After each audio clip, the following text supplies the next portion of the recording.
Sonic X Shadow Tokyo Mission manga. It starts out with Shadow standing on the same place he was at in Adventure 2 with the cops wanting him. And it has a reference to a line in the first cutscene of Sonic Adventure 1 to try to make it a good story with the reference alone. So I'm bored. I'm a little less bored when he grinds down a rail, but only because we never actually got to see him escape from the cops in Adventure 2. Even then, this isn't exactly an earth-shattering revelation. Of course he escapes this way, and he's done this in the games before. Game elements are great, but I can't wait to see something new happen to justify the story's existence. Shadow starts running to escape and makes his way to Tokyo for literally no reason. Wouldn't he just want to go back to Eggman because the only thing he wanted to do back then was find the emeralds and use them in the Eclipse canon? And he knew how to get an emerald to it. He had such a good sense of direction that right after he met Eggman, he was confident he could get to a space transporter connecting to the Ark, and he did. Like his foot felt different every time he was facing north. He got to the Ark, even though the only space transporter I saw in that game was an Eggman's Pyramid base that I didn't know about. If we're running under the assumption only a few people made that he can only teleport short distances, he must have just run around aimlessly until he lucked out and found a space transporter. It's a lot more intuitive though to assume he warped to the Ark. It's blatant author appeal to randomly have him go to Tokyo, when it's just as likely he'd go anywhere else. I like that just seeing any random human girls reminds him of Maria. RJ already tried that with Hope, so this is only new because he's seeing Maria and multiple girls in one place. Then he gets surrounded instantly by a huge amount of cops when he wasn't here nearly long enough for them to get alerted to be on the lookout for him by people with a language barrier, so they must have been looking for him for quite a while. So it must have been that everybody in their group all over the world was long since alerted to start looking for him. But these guys were already outside. They already knew to look for him here. And they're not mistaken for Sonic like in the game.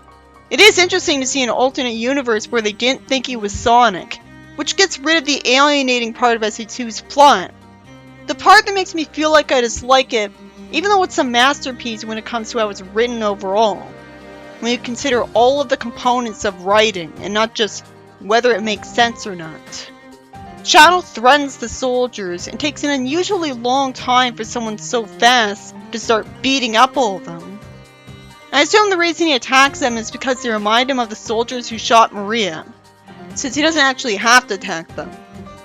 The action is halfway great here, because I can see the impact with one of his punches and one of his kicks, and the camera angle shows it fully.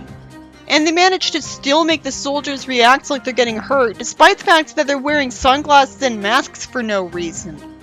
With the other times he attacks here, the camera isn't showing the impact. It's also less in character for Shadow to use melee attacks instead of simply homing attack on instinct. But it's for the best when it comes to fighting people.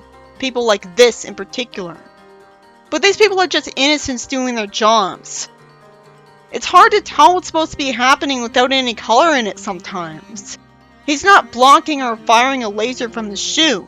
I think that's just the air from his hover shoes. I hate this panel because it doesn't look like he's hovering as usual because it isn't angled like it's upright. And he's pointing his giant shoe in a direction other than down. So it looks like he's firing a laser, but I don't see the consequence of a laser being fired in the next panel. But I don't see a wind blast in the next panel either, or both of his shoes at once. He sends a car flying into a building, which would be an expensive problem for innocent people. And then all of a sudden he talks like he's got his fill of revenge, on these people in particular. Someone says he looks stronger than someone else, who replies that it hurt his feelings. The narrative isn't taking the situation seriously anymore. Then it turns out Sonic and his friends are here to face off with him, with Tails looking uncharacteristically cowardly, making me wonder why he's sticking around, and Knuckles being goofy looking, and Sonic having 2 eyes because this is based on movie Sonic. Even though it makes no sense to still give him 2 eyes when the only justification for it was that it made him fit in a live action medium, even though it didn't.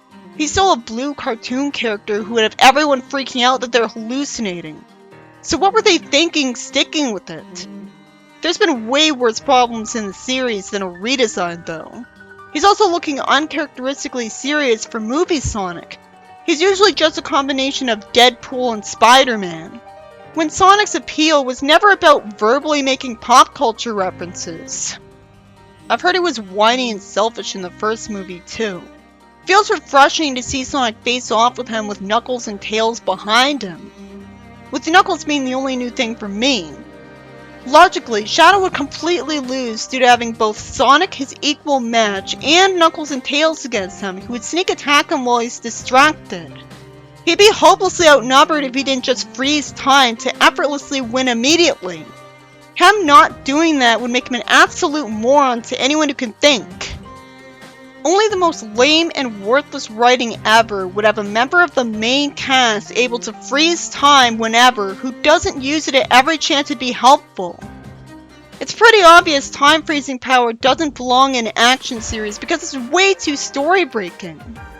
Granted, I can't remember any time that Shadow froze time without holding an emerald in his hand. Shadow lampshades what eyesores they are, which I'm impressed the writer was allowed to get away with in an ad. Oh, the story ends there. Are you serious?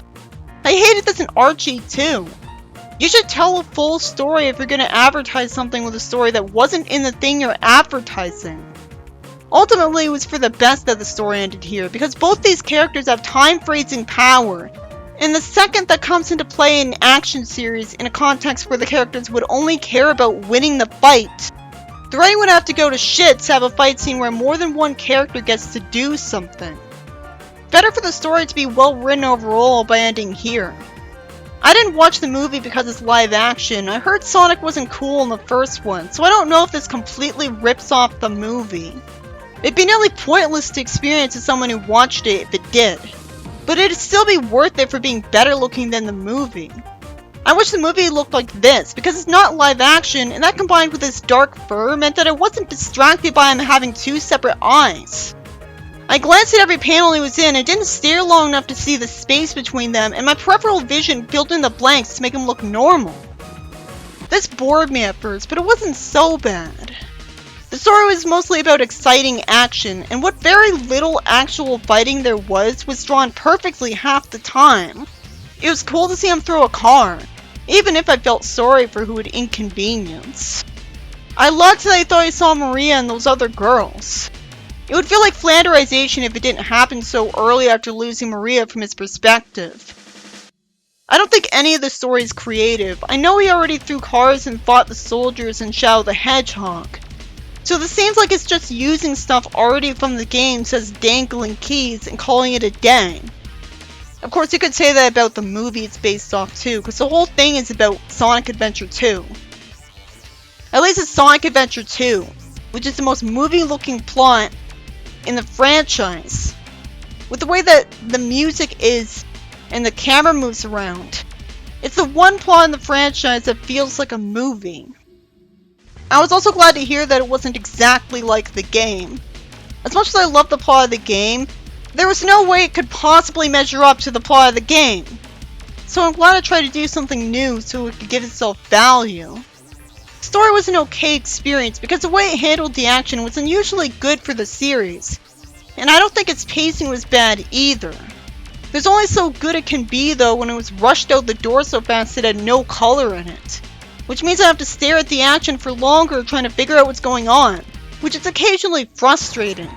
And the title sucks, because Sonic X Shadow sounds like it's an ad for Sonic X Shadow Generations.